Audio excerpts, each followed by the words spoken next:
I think my biggest change of perception has just been, as I said, really coming to understand how unusual the experience was with the inheritance cycle. And I don't want to say I've lowered my expectations. Like I don't, but in some ways it's true. It's like if I write a book like Fractal Noise, I do not expect it to capture lightning in the bottle like Eragon. It's a different type of story. It's not that type of story. I know there's a readership for it. I think people will enjoy it, but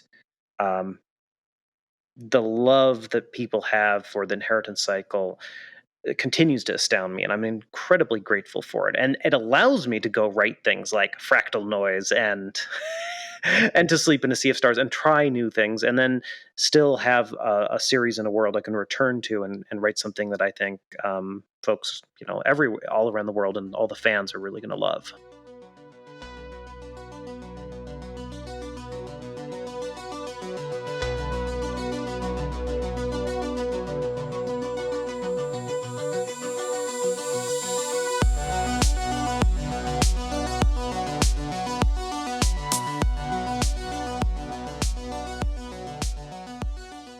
What is up, everybody? You're listening to episode 53 of SFF Addicts.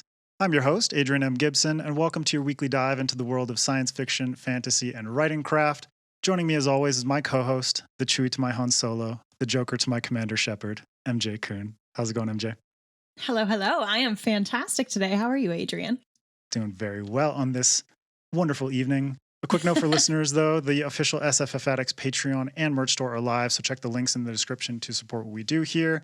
Also, don't forget to rate and review the podcast on your favorite podcast app, and subscribe to the FanFiAddict YouTube channel, where this and every other episode of the show is available in full video. You can also pick up a copy of Among Thieves, which is MJ Kuhn's fantastic debut. If you like swearing, if you like thieves and heists, this one's for you. So go get yourself a copy. I'll throw a link in the description below. Also, a big shout out to our three amazing new patrons, Gabriella, James McStravick, and Zach Parker. Thank you so much for supporting the show.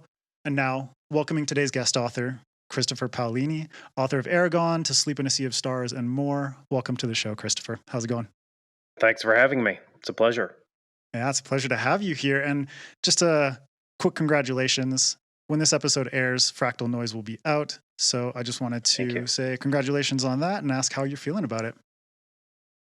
I'm super excited. It's kind of cool to finally have it released since I wrote the first draft back in, I want to say 2013.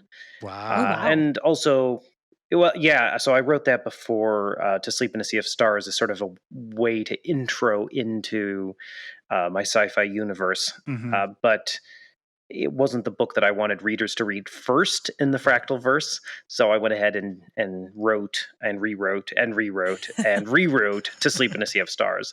And then after that was done, I went back on Fractal Noise and looked at it and tried to figure out if there was enough there that I wanted to polish it up and get it out. Because this is the part where I'm nervous, because it is definitely a little bit of a different book than I've written before. Mm-hmm. And you're nodding. Have you read it? Yes. Oh, we both have. Yeah. We had the pleasure. Oh. Yeah. We got digital arcs. Yeah, the advanced. Well, yep. My only caveat with the advanced reading copy is that they did not format the thuds and the asterisks properly. In the print version, they increase in size throughout the book until they're rather staggeringly large. Oh, I love that's that. so cool. Because I noticed it was all lowercase, and then it moved to a capital T, and then it moved to all caps. Yeah. So I did notice that as the progression went. But yeah, they got some of it, but they didn't have the rest of it. That's in the final version. Oh, damn. We got to get ourselves physical copies just so we can bask in that, MJ. I need it anyways to round out my Fractalverse books that are out so far. So yeah.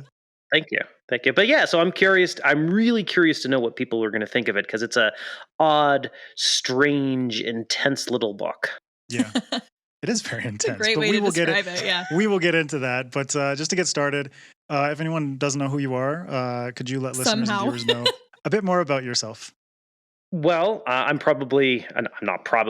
am best known for my first novel, which is Eragon, and the rest of the novels in the Inheritance Cycle, which were Eragon, Eldest, Brissinger, and Inheritance. I had a collection of short stories called The Fork, the Witch, and the Worm, which came out beginning of 2019. And not only do I have Fractal Noise coming out this year, May 16th, but on November 7th, I have a new entry into the world of Eragon, and that is called Murtagh.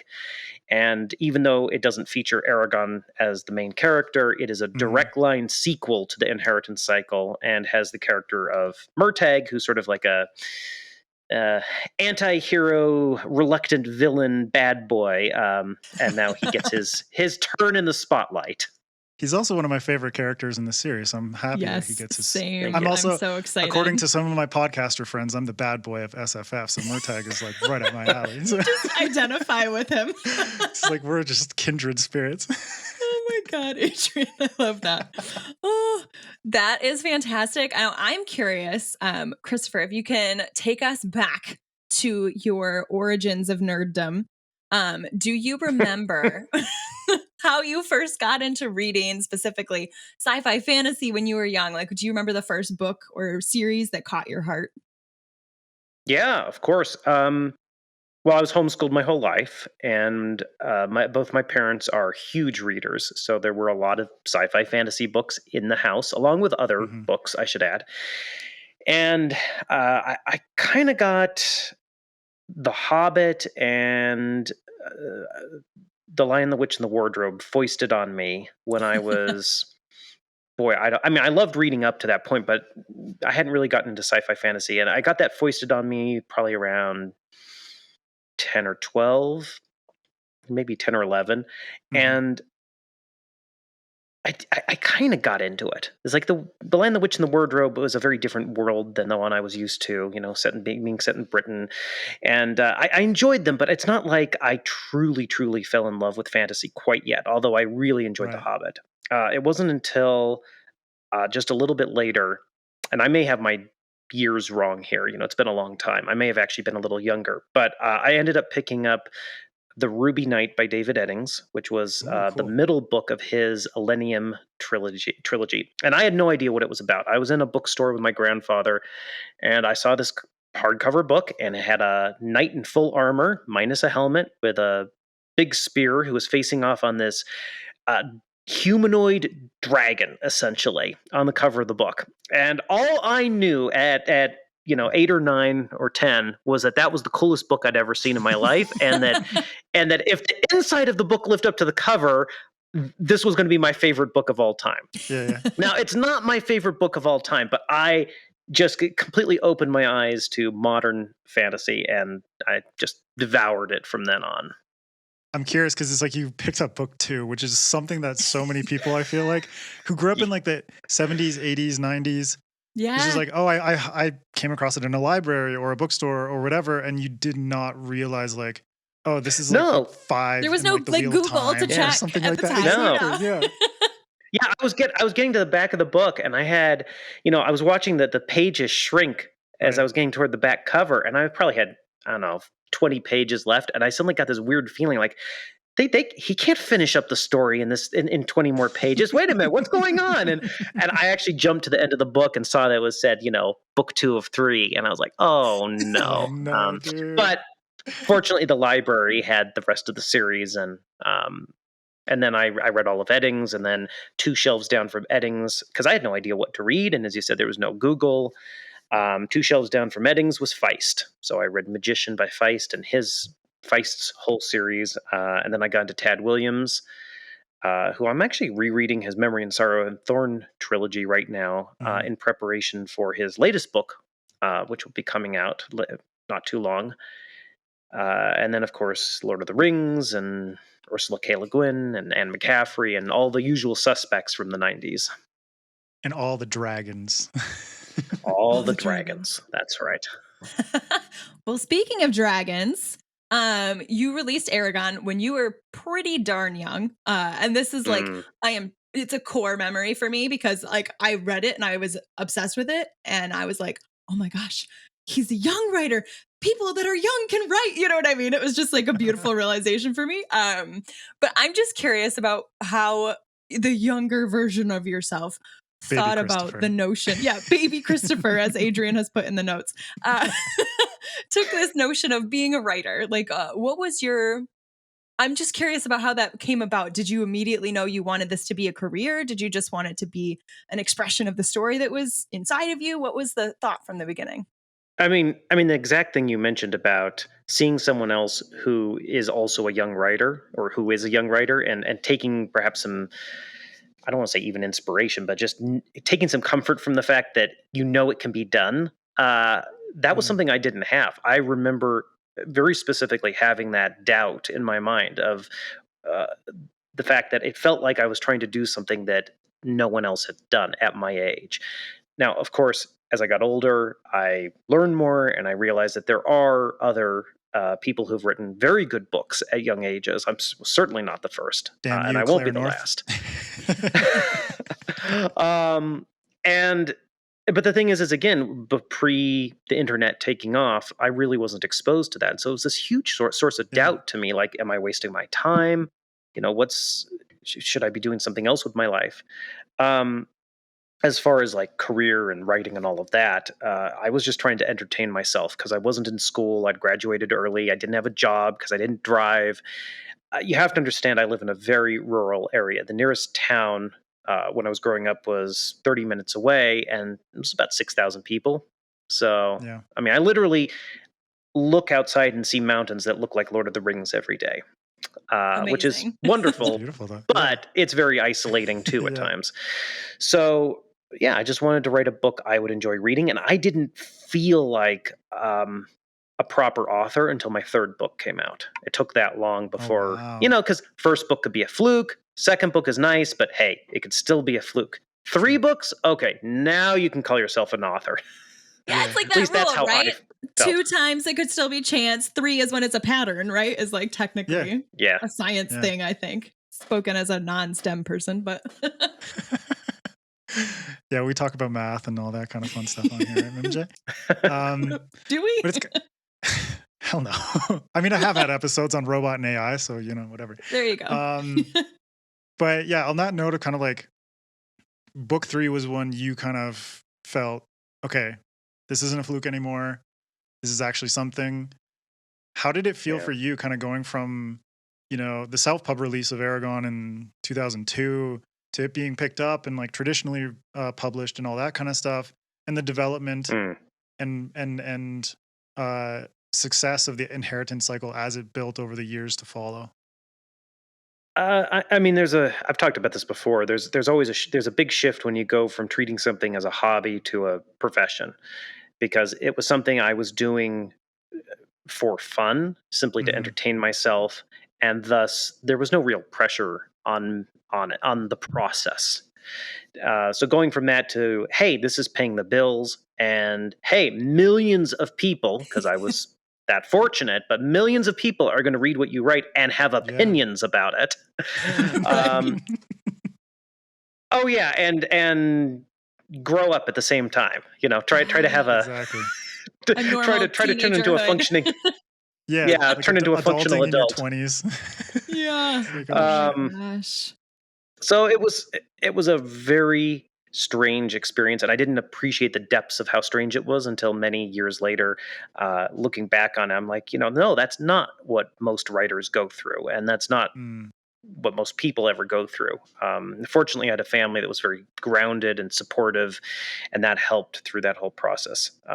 Nowadays, I would say that I really just try to hold on to the joy of the writing as much as possible and really focus on the things I want to write about, because I've been doing it for so long that if I don't cling to that like a drowning man clinging to a raft, the grind of the process will just wear me down, and I won't retain any enthusiasm, and I'll just want to go do something completely different.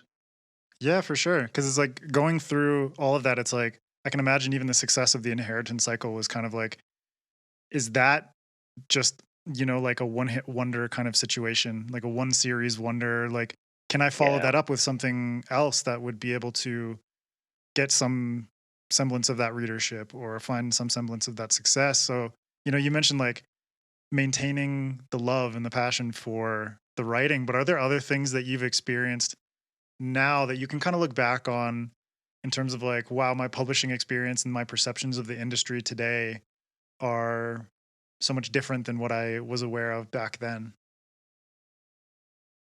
I mean, hmm. The industry itself, not so much. I'm still working with the same people I started with. I still have the same agent. I still have the same editor, at least for my fantasy novels. Yeah. That's A amazing. number of the same Rare. some of the same publicists I started with are still at Random House, and we're still working Wow. together on Murtagh. There's been a wonderful continuity of talent there, which really speaks to how well, especially the children's division of Random House is run. Yep.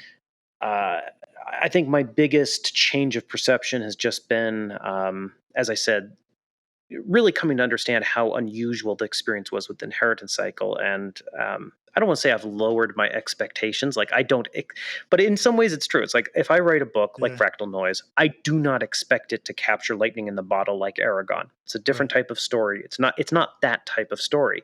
I know there's a readership for it. I think people will enjoy it, but the love that people have for the inheritance cycle continues to astound me, and I'm incredibly grateful for it. And it allows me to go write things like Fractal Noise and and To Sleep in a Sea of Stars and try new things, and then still have a series in a world I can return to and write something that I think folks, all around the world and all the fans are really going to love. It's like being able to maintain a lot of comfort and stability with the royalties from the inheritance cycle and everything that you've gotten from that. And then, yeah, like you said, like being able to build on that world, but also being able to Yeah. experiment with other stuff. Whereas Innovate and Yeah. and play and do the things Yeah. that make writing fun, Yeah. right? Yeah. Yeah. Well, It's all and about you playing. do have to do different things, or you just don't grow as an artist. And I think people will see that with Murtagh, that my time away from fantasy has given me some tools that I wouldn't have developed just continuing to work in the world of Eragon. Love it. I want to dive a little more into that, but first I want to just ask a quick question because I think you're giving some really great advice there, and I'm curious. I get questions even from young writers, like people that are in Yeah. middle school, high school, right? About, I want to publish my book. I've been writing it. And I'm just curious. I'm sure you get a billion questions like that every time you're around anyone that age. I'm just curious what kind of advice you give to those people, given your experience and what you dealt with, even the amazing and the stressful, right? We could talk for an hour on just that topic. Sure. I mean, a couple of basic things that really do strike me are that you have to write every day, or as close to as every day as you can do. Just like if you wanted to get good at playing an instrument, if you wanted to get good at guitar or piano or singing, you have to practice. It's no different with writing.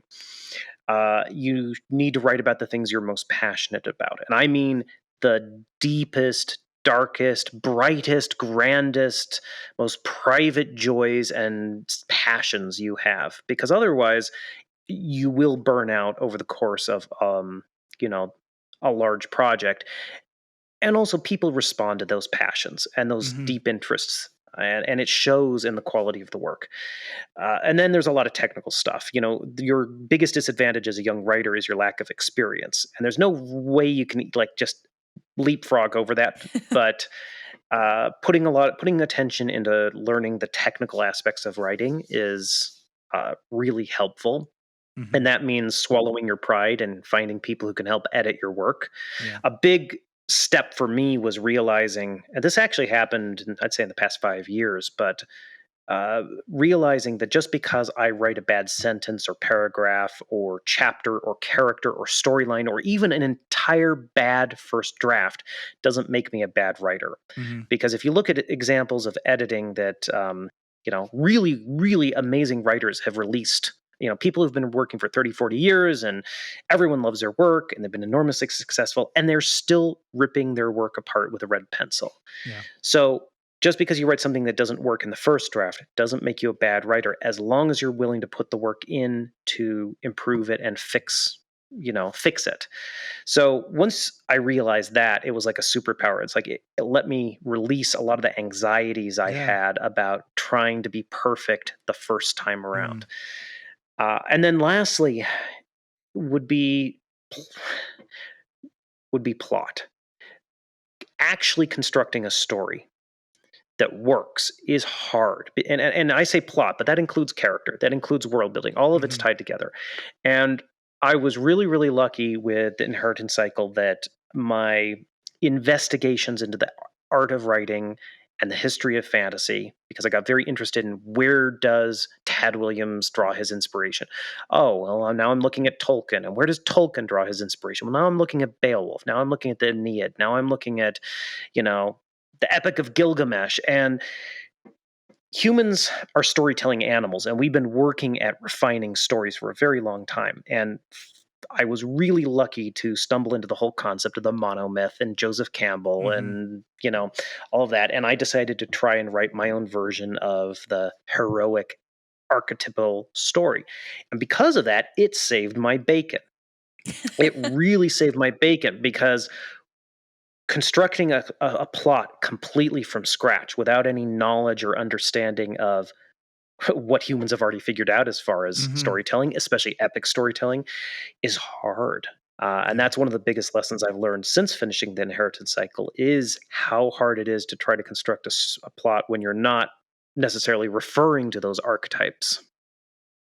Yeah, it is interesting because I've been speaking to Ronnie Verdi about this, because he's really, really into this, the history of storytelling and the history of, things like the hero's journey and the monomyth and all this kind of stuff. And it's like the humans innately tell stories that are unique to their perspective, but the framework is something that has been, I wouldn't even call it like you could call it like recycled over time, because the way that it is framed is so, it works for the ways that our brains read stories and capture attention and maintain that attention over a course of time.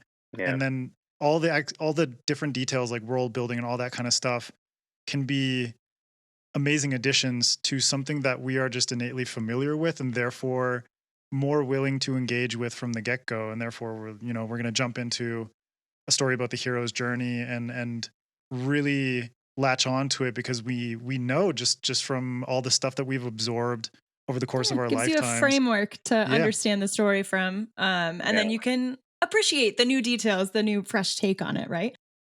When you do enough reading about and thinking about plotting and story building, you end up almost viewing stories in a very symbolic manner. And as you were just kind of alluding to, the surface details almost stop mattering. I was actually just watching a video on story structure by the guy who wrote the script for Toy Story 3, and he also wrote Little Miss Sunshine and The Force Awakens. And he was explaining how basically the similarities in the ending between The Graduate, Little Miss Sunshine, and I think it was also Finding Nemo, right? Yeah. And you think there's nothing similar between these three films, right? Yeah. But there is, on a symbolic, deep level. The actions that are happening and what they mean for the characters have similarities. And once you get to that level of, thinking about story, again, you can set it anywhere. You could do it in fantasy, you can do it in science fiction, you can do it in New York. It almost doesn't matter. But if it works in a psychological level for humans. And the other thing I was going to say, which is, because we're so good at telling stories day to day, that's why if anyone is dealing with writer's block or they have a story problem they can't solve, I always recommend go tell it to someone.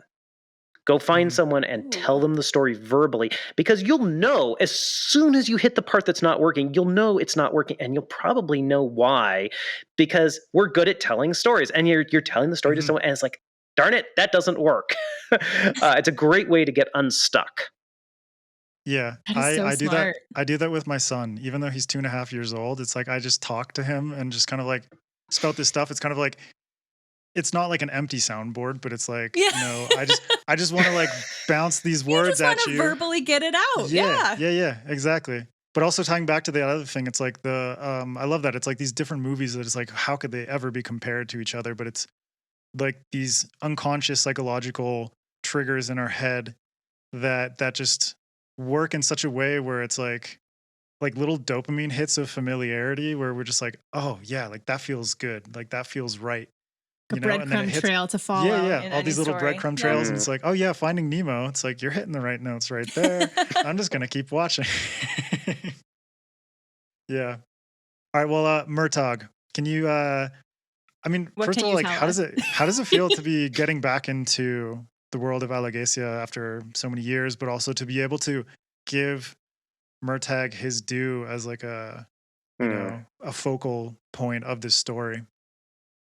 It feels like returning home, and it feels really satisfying to have written this book about Murtagh, because he has an entire storyline of his own through the course of the inheritance cycle that we just don't get to Yeah. see. And in fact, if you know, with a television adaptation or something like that, I think we should see his story.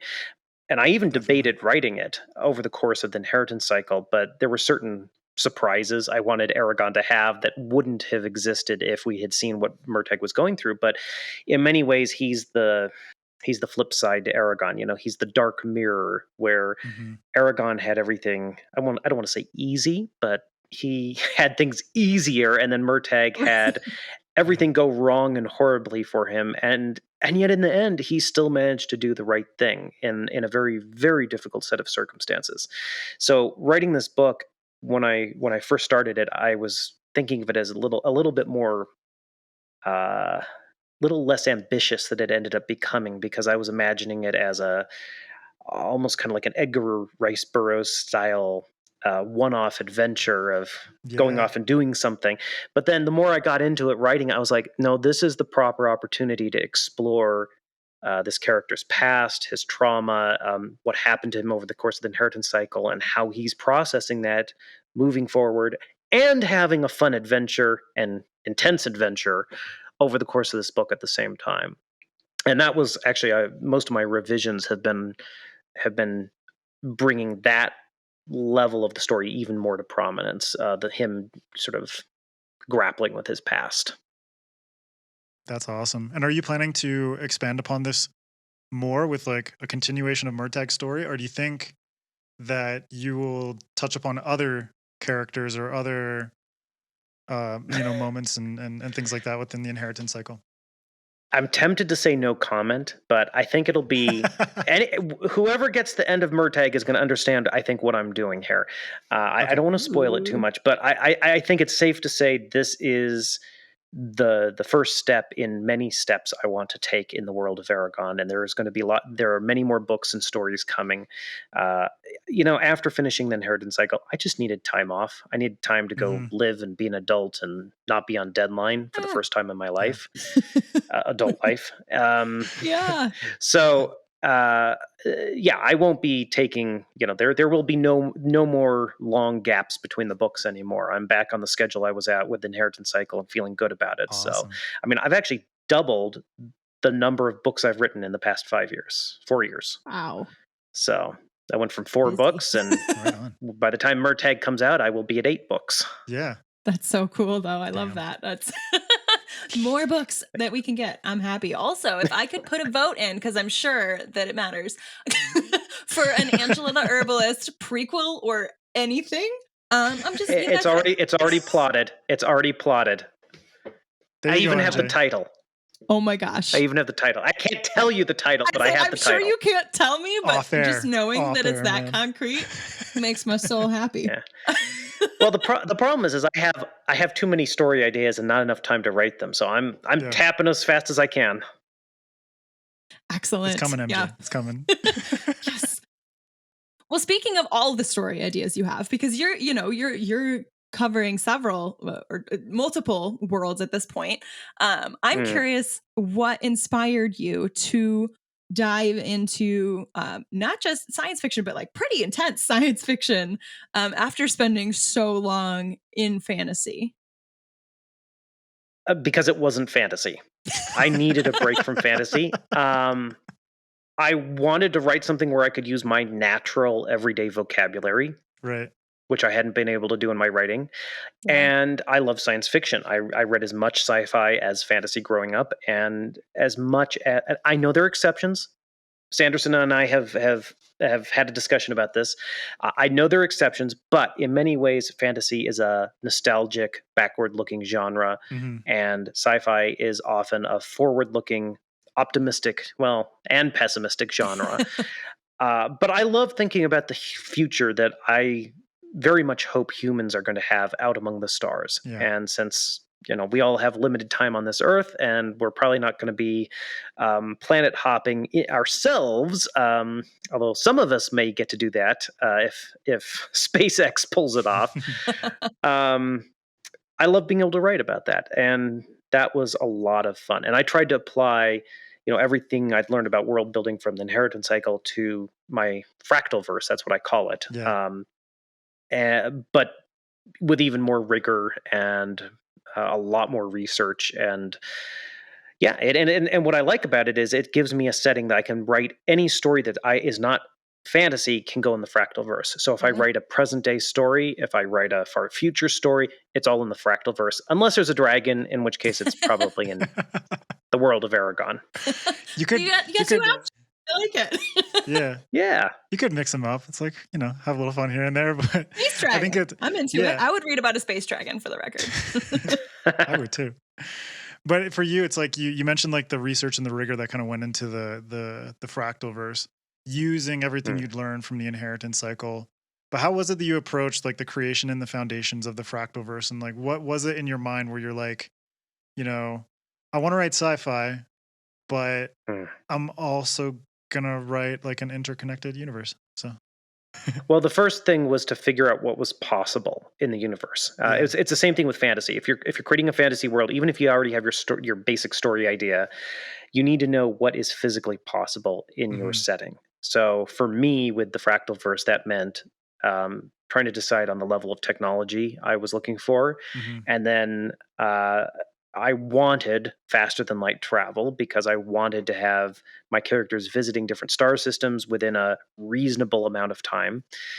But I didn't want to use any sort of FTL system that had been used by some other franchise, or that, and this was the real kicker, or that contradicted physics as we know it, because the Fractalverse is supposed to include the real world. Yeah. So I literally spent a solid year of reading everything I could get my hands on what would be required to physically live out in space, the technologies that might develop, and then again on the science of various types of FTL. And it was horrible because every time I thought I found something, it would come down to a line that would say, but of course, Einstein says this doesn't work. It was always Einstein. It always came back to Einstein. Every single line of research I did. But Einstein says it doesn't work. So, God. Like, not again. But I did end up finding a guy who is a nuclear engineer, researcher. He's working on like nuclear rockets for NASA. Wow. And in his spare time, he moonlights with experimental physics, theoretical physics, I should say. And he and a couple other guys have come up with this sort of interesting, they call it the tri-space theory. And he was very kind enough to spend many hours on the phone with me explaining the intricacies. And then I use that as the basis for the physics in my future. And it allows for a system of faster than light travel that has some superficial similarities with things we've seen in other franchises, but the details of it are really kind of weird and different, and that's something I'm hoping to explore more and more in future stories. But I also try not to dump all that on the reader. So if anyone's watching this going, I don't want to read To Sleep in the Sea of Stars, I don't want a physics textbook. No. The physics textbook is in the back of the book. It's in the appendix. It's also like the lattice that makes the framework for which the story can build upon. But the rest is like, there's a lot of action. It's space opera. It's fucking awesome. Oh yeah. Listeners know I'm not a science person. I like sci-fi, but hard sci-fi like sometimes is hard for me, and I have had no issue. Like it's very readable. Like it. Yeah. It's. Thank you. Yeah. But it was an interesting challenge too, because with fantasy, there's a lot of wiggle room in terms of what characters and basically living creatures can do. It's like you need to get a little from point A to point B a little faster. Well, they ran a little faster, or they spurred the horses on a little faster, right? Yeah. There's a lot of wiggle room. With machines, there's really not that much wiggle room. So that imposed some really strict restrictions on like the travel times and things like that. And it was an interesting thing to work with. But that's also why fiction is awesome, because you can be like, all right, cryo sleep, end of chapter. Let's move on. Yeah, you can. And you know, the things that do restrict you, I found, are often where you get the most interesting ideas. Yeah. There's a temptation to hand wave it because it's interfering with the story you want to tell. And ultimately, yes, tell the story you want to tell, but always hand waving the things that get in the way leads to very generic solutions. Oh, the other thing with time travel, with faster than light travel, I was trying to avoid was time travel, because supposedly, if you go faster than light, you're traveling backward in time, or you can travel backward in time, and I didn't want that. So finding a way to avoid that was also a real head scratcher. Yeah, it's like a time dilation and all that mess, just making things really. Man, time travel. FTL's bad enough. Time travel, you can just start. You start with a migraine, and it just gets worse. Yeah, start with a migraine. It's like To Sleep in a Sea of Stars is already like 800 pages. It's like we don't need any more any more issues. Well, the thing is, though, over the course of solving the FTL, I solved time travel within the strictures of my universe that I've created. So. I have to write a story about it because I'm in love with this solution, and it solves all the paradoxes. There are no paradoxes in my time travel. Beautiful. Oh my gosh. And that's why the Fractalverse works. You have to write it because I need to read it. Yeah, I fixed all the problems with time travel. For your fictional universe and for the universe as a whole. Yes. I was going to say, and maybe for us, though. I'm just saying. Well, we'll see. Take that, Einstein. Only time will tell, yeah. So I'm curious. I know you mentioned briefly earlier that Fractal Noise was actually the first book that you had written or drafted out in the Fractalverse. I'm curious to just dig a little more into the process behind why To Sleep in a Sea of Stars ended up being the story you wanted to tell first in the Fractalverse, and how writing that behemoth of a sci-fi project, kind of how that process went for you. Well, if you want the brutal, honest answer, it's because To Sleep in a Sea of Stars is a lot more optimistic and cheery and more of the type of epic I'm known for writing. And I hasten to caution viewers and listeners that Fractal Noise is not necessarily a depressing novel. It's just different than I've normally written. And the very first version I wrote was quite a bit darker than the current version. So really? I looked at that version, and that's what I was basing my judgment off. It was like, okay, this is not what I want my first entry into the Fractalverse to be. I'm going to put it on shelf and write to sleep. Nice. Yeah. Well, we'll switch to Fractal Noise, even though, you know, I really we can't spoil it too much. No. Right? No. But I know we got to dance around. We'll dance around them. But I just wanted to get your take on like how you went from, so you wrote Fractal Noise first, and then you wrote To Sleep in a Sea of Stars, which is almost 3 times as long as Fractal Noise. Actually, the first draft of Fractal Noise was only like 42,000 words long, 44,000 words long. The current version is more like 82,000 words long, so it basically doubled. And To Sleep in a Sea of Stars is 308,000 words long. Yeah. Oh, is that all? That's just that. But I'm curious, like for you, it's like writing Fractal Noise first, then going to sleep in a Sea of Stars, and then coming back to Fractal Noise.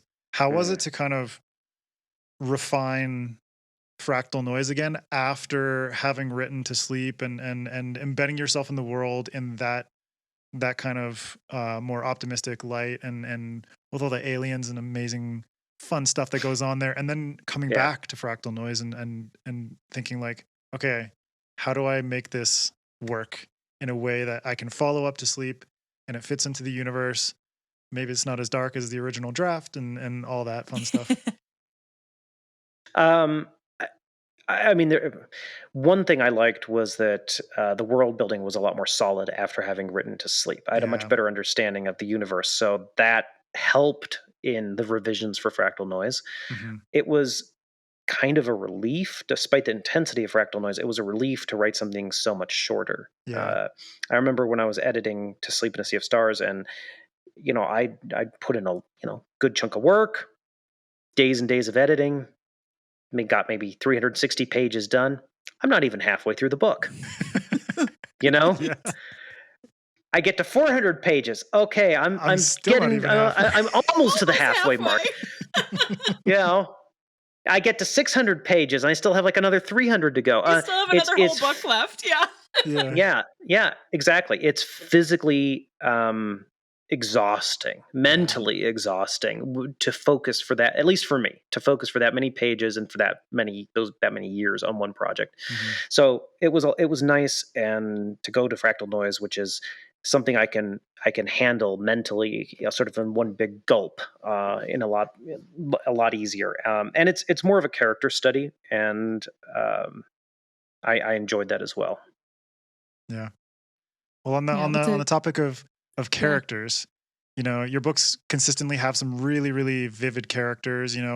Characters that people get really attached to, which is why I'm so excited that you're going back to Murtagh, which is cool. He's a character that I loved. And now I get to, like you had explained before, we get to see some of the things that influenced his journey and how he became who he is and all that kind of stuff. So, we'll just touch on this notion of characters and how you kind of approach crafting a character that feels believable within your universe, but also believable for readers, and the kind of characters that people can get attached to. Boy, that's a tough one. We come in with the zingers. I mean,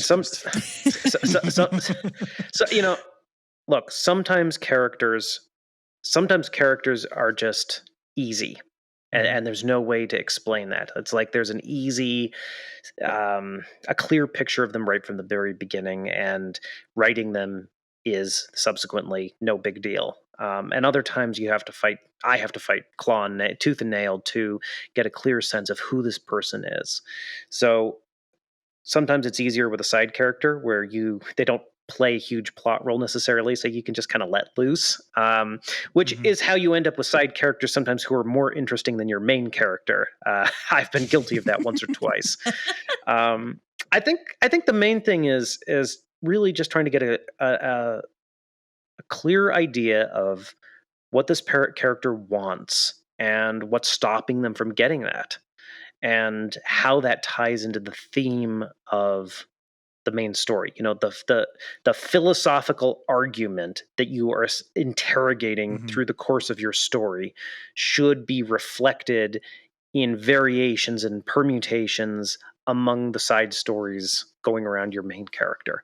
And that allows for some very interesting characters. And then you can allow yourself to just some eccentricity with those characters. I read a lot of Dickens growing up, so I'm sometimes drawn toward the more grotesque and picturesque types of characters. Now, I'm curious, of all your characters, just kind of a fun question. Which of all of the characters you've created across all your projects would you most and least like to hang out with in real life? Oh, boy. Okay, most would be Grigorovich from To Sleep in the Sea of Stars, because he's half insane, and I know he and I would just have a wonderful conversation. You could have endless conversations with a ship mind. It would be amazing. Yeah. The problem is he would immediately realize he's a fictional character and hate me for it. So, the character I'd least like to talk to, and that's tough. I mean, I like all of my characters in one way or another. If I go back to the inheritance cycle, there's the villain Durza. I don't think he would want to talk with me, and thus I don't think we would have a very interesting conversation. It's he wouldn't want to hang out with me, so why would I want to hang out with him? Right? Yeah, exactly. Exactly. That's great. Awesome. To touch on Fractal Noise just for a moment, there's something really cool in the afterword. MJ pointed this out to me.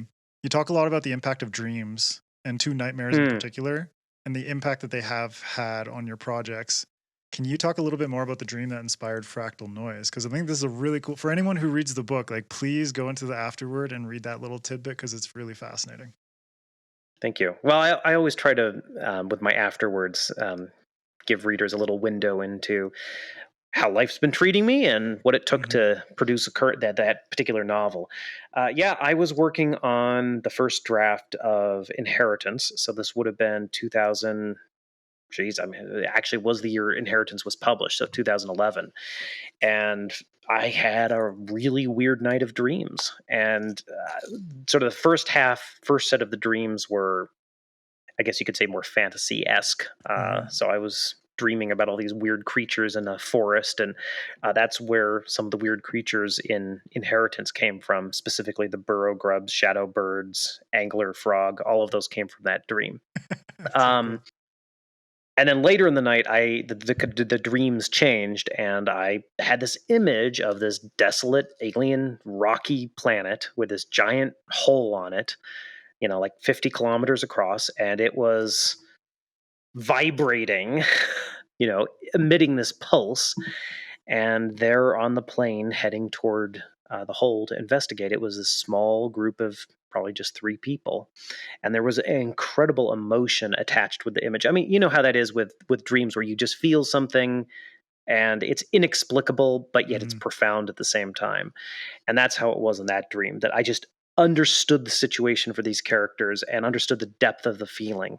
And of course, as soon as I woke up, I wrote down a couple of notes on all of these dreams, and that was the basis for Fractal Noise. And I thought it was going to be a short story, but it turned into a novel, and and now an expanded universe. Now an expanded universe. So cool. Yeah, I love the power of dreams, because it's so, I think as we get wrapped up in our daily lives, it's kind of easy to let go of the fact that every night we go to sleep and we dream about things that are crazy. We hallucinate. And hallucinations. Hallucinate wildly. Yeah, and some people don't remember their dreams, and other people do. But the fact that this happens every night, in and of itself, is just like a brilliant function of the brain and its biology. And it's and what every story needs, at least for me to be able to write a story, is a core emotion, image, spark of something that everything else can hang on. With the Inheritance cycle, it was Eragon finding this dragon egg and his friendship with that dragon. Everything else is just there to support that core piece of the puzzle. With To Sleep in a Sea of Stars, it was the very final image of the book, the very final paragraph, and also Kira finding this alien artifact. But ultimately, it was all to support the final image of the book. And with Fractal Noise, it was this this dream, and then basically building a story to support that image. Because that's the thing. An idea, an inciting incident, is not a story. But you can't build a story unless you have that image or feeling or inciting incident. Yeah. Right. And the emotions to go along with it. Yeah. I think the emotion is is a really big thing. Yeah. Well, and so something else with Fractal Noise I had fun doing. I don't know if it was in the ARCs you had, but I also got to paint, was it 6 images for it, or 5 images for it? So there's a map, and then there's an image for each of the different sections of the book. Yeah. The version that I have, it's like the image is separated. Unfortunately, it's not like one. Oh, the one I had is image. just a big blank white page in between each section. Oh, so, yeah. Mine was like more 6 to look pages. forward to with my official edition that I'll get. Yeah. Mine was like 6 pages with like fragments. So I was like, it's like a puzzle. Like, you could print it out. Put it together. It's an activity in the arc. Exactly. Well, viewers then can at least know that there's some art in the book. I like illustrated books, so I've been doing that for my books. Some cool art in To Sleep in a Sea of Stars as well. So yeah. And it's funny you mentioned Commander Shepard in your introduction, But I have to brag here for a second. But I actually have Commander Shepard herself, Fem Shep herself, Jennifer Hale, read both the audiobook for To Sleep, and she's reading the audiobook for Fractal Noise. And I have an awesome fan by the name of Malta who composed some music for it, and Tor has done some amazing audio effects. I mean, I actually think Fractal Noise may be better as an audiobook than as a textbook. They have done such an amazing job with there's music for each of the sections of the book. And the thuds. They've done sound effects. It's amazing. That's amazing. So cool. I love a good audiobook. I might have to get all the versions of this one.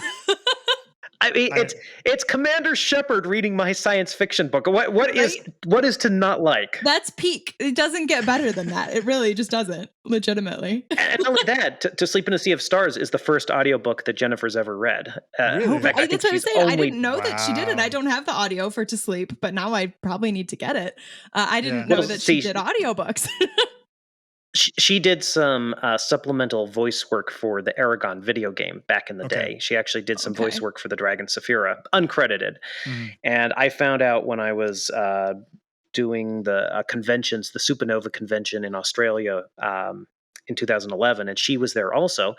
And I got to interview her, and I said, well, we should work together someday if we ever get a chance. And she said, yeah, that sounds great. And of course, in this industry, especially the entertainment industry, people say that all the time, and then nothing ever happens, right? Right. And then, in 2020, I sent her a DM on Twitter, and I said, hey, I don't know if you remember me, but I got this book, and I think you'd be great to read it. Would you be interested in it? And she said yes. So worked out. That's so cool. That's perfect. Well, she has tons of experience in VO, and like her work on Mass Effect is incredible. It's so good. It's incredible. Yeah. So, no, that's. But I always tell She people, literally you gotta play as Fem Shep because the voiceover work is just so good. Yeah.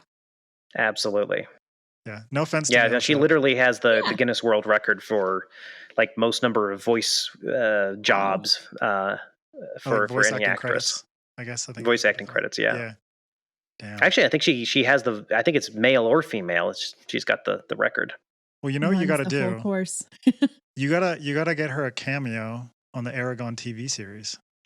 Oh yeah, absolutely. That's what I was gonna say. Speaking of adaptations, are there any updates on the Disney Plus TV series adaptation for Eragon? Alas, we are stalled at the moment because Hollywood is stalled at the moment. The Screenwriters Guild, the WGA, is about to strike. They're probably going to strike in May 2nd. Okay.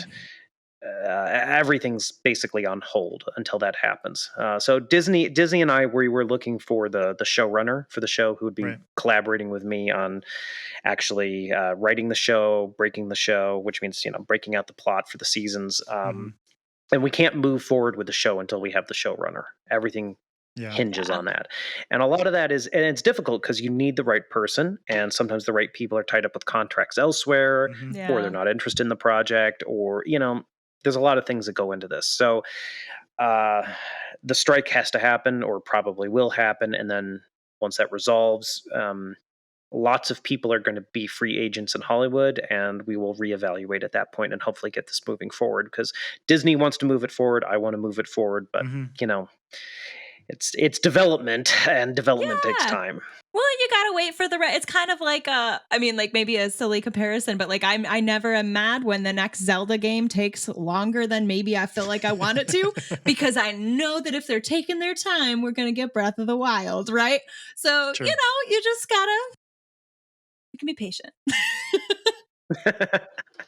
Well, I'm impatient, but I am dead set against saying yes to the wrong person, because been there, done that. Don't want to do that again. It's fair. A certain film will go unmentioned, but awesome. Well, to close out, I'd like to ask you for two things. If you could give listeners and viewers a good bit of soundbite writing advice, and B, I know you got some good weird or random facts. So tell us a weird or random fact that you find to be utterly fascinating. Ooh, let's see. Pithy writing advice. I feel like I've already given some pithy writing advice. You've given some great writing advice, yeah. Let me see. Take every bit of writing advice with a large grain of salt, because what works for one person may not necessarily work for another person. As an example, people will tell you to avoid the passive voice and to avoid adverbs, and I dare you to go find a great book that's written without adverbs. Yeah. And nobody walks around saying, my mother gave birth to me on the 4th of July. We say, I was born on the 4th of July, which is passive tense and is appropriate in the context and usage. So take the writing advice with a grain of salt. Try not to stress too much. Don't let your insecurities get the better of you. Find a reason to write that overcomes the insecurities, whether that's your love for the story, your realization that our time on earth is limited, and if you don't write it now, it ain't going to happen, your need to put food on the table, or whatever the case may be. Find your why, and that will sustain you. As far as random facts, good grief. Did you know that the elephant is the only mammal that can't jump? Really? Oh. No, I had no idea. So I'm told. I mean, that's they weigh good so for the much. earth, because that would be a big impact if an elephant were to jump and land. I feel like It's just elephants, just giant. The weird thing is even whales can jump, but apparently not an elephant. Yeah. Poor elephants. And random fact that American bison, can jump an extraordinarily high height. You wouldn't think looking at that. I think they can jump something like a 9-foot fence. Usually they have to have like 12-foot fences to keep them in. They're nimble like cats. They're nimble. Those nimble bison. Those nimble bison. How did you almost go extinct? And I do have to mention, too, that on November 7th, along with Murtagh, we are also releasing an illustrated edition of Eragon, which is an oversized book with 2 columns of text in it. It's the original text of the book, of course. Nice. And it has over 50 full-color paintings and drawings by this amazing artist by the name of Siddharth. I was just looking at the color comps day before yesterday, and this book looks absolutely stunning. So if anyone wants to treat themselves or get a present for someone younger in their life, this is the edition to get. Oh wow, yeah. Amazing. Since I moved to South America, it's like I don't have any copies of Eragon, but I want to start. Like I'm starting to pick my series to read with my son. So I'm like, I'm gonna get you Eragon at some point. I'm gonna get that edition. That sounds. Oh fantastic. yeah, that's a great one. That's what I was just thinking. An illustrated version. I got 2 young nieces. That could be. Ooh. That could be a cool little gift from Aunt Mal. Yeah. Yeah, wine ant coming through in the clutch. The wine ant coming in with the good gift. Oh, brilliant. All right, well, Christopher, it was an honor, and we appreciate you taking the time to chat with us. If you could please let folks know where they can find you on social media. Absolute pleasure, and thanks for having me. I am on Twitter. I think I'm just at Paolini. Instagram, it's Christopher_Paolini. And of course, my website, paolini.net, is the place for all the news about me personally. And if you want some news about the Fractalverse, well, it's fractalverse.net. And there's actually a ton of free concept art that I've commissioned, Hollywood concept art for To Sleep in the Sea of Stars and Fractal Noise. And there's even a free interactive novella called Unity that you can explore on fractalverse.net. So lots of fun stuff. Excellent. Cool. Damn, I'm going to go check that out. All right. Well, you can also follow SFF Addicts on Instagram and Twitter at sffaddictspod, or you can follow me at Adrian M. Gibson. MJ, what about you? Yeah, you can find me across all the main socials. So Twitter, Instagram, TikTok at MJ Kuhn Books, all one word, and then just mjkuhn.com. And go pick up Among Thieves because it's awesome.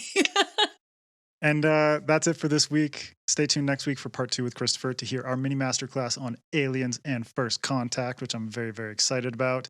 But for now, keep reading, keep imagining, and we'll see you next time on SFF Addicts.